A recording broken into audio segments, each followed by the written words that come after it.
দক্ষিণী সিনেমার জীবন্ত কিংবদন্তি, যাকে অনেকে ঈশ্বর বলেও ডাকেন, তিনি রজনীকান্ত।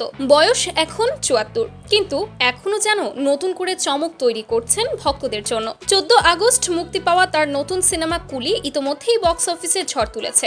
লোকেশ কঙ্গরাজের পরিচালনায় তৈরি এই ছবিটি মুক্তির প্রথম দুদিনেই একাধিক রেকর্ড ভেঙে দিয়েছে। শুধু তাই নয়, প্রমাণ করেছে কেন রজনীকান্ত এখনো ভারতের সবচেয়ে বড় বক্স অফিস তারকা।